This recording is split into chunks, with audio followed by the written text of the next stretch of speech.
I use materials that are within my own realm of experience in the physical world, you know. I use materials that I just really absolutely love, you know.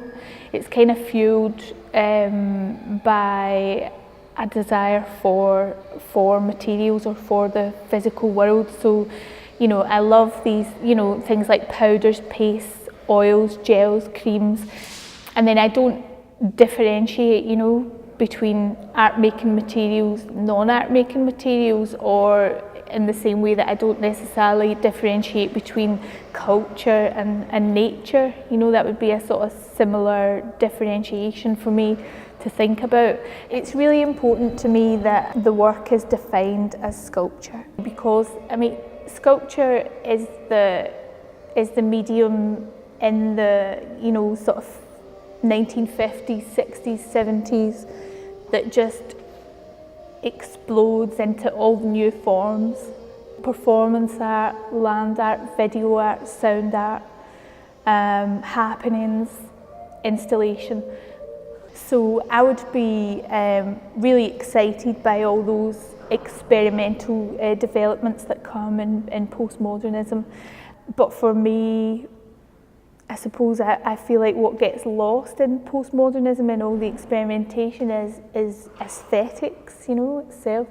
So that really careful, abstract aesthetics that existed within the limits of the mediums of painting and sculpture in modernism is really important to me. So what I'm trying to do really is get in amongst all that experimentation and the new developments that you can have within out of the medium of sculpture and postmodernism, but at the same time try to sort of drag it back a bit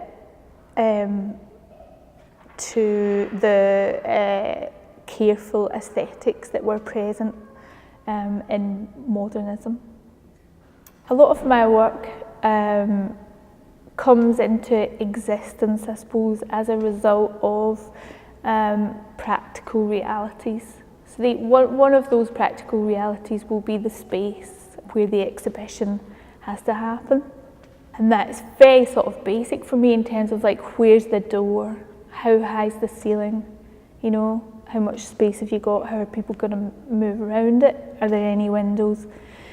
A lot of that will sort of determine what the work is. My work is sort of open enough that all the conditions that surround it become part of what it is, and a lot of the time, I think about art itself, you know, as a little sort of fenced off area within civilized society where one is given permission to sort of behave like the animal one really is, you know. It has its origins in the sort of physical, sexual, aggressive behaviours, and then what happens is it's given a civilised surface. So to me, so the surface is really important, you know, almost to civilise it, to make it attractive.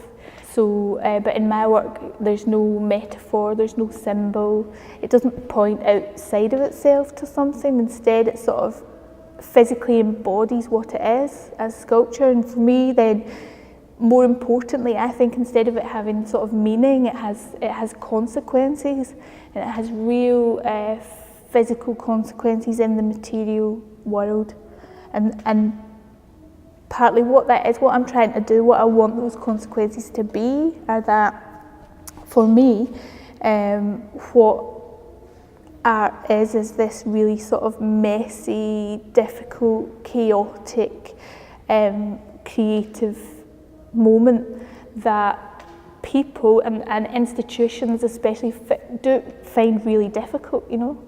I'm trying to almost force that really sort of difficult, messy, chaotic moment into the institution, into the market, you know, into the museum, in order for it to live and to be able to continue to exist in sort of civilised contemporary society, because it is, you know, there are attempts to sort of stamp that out, you know.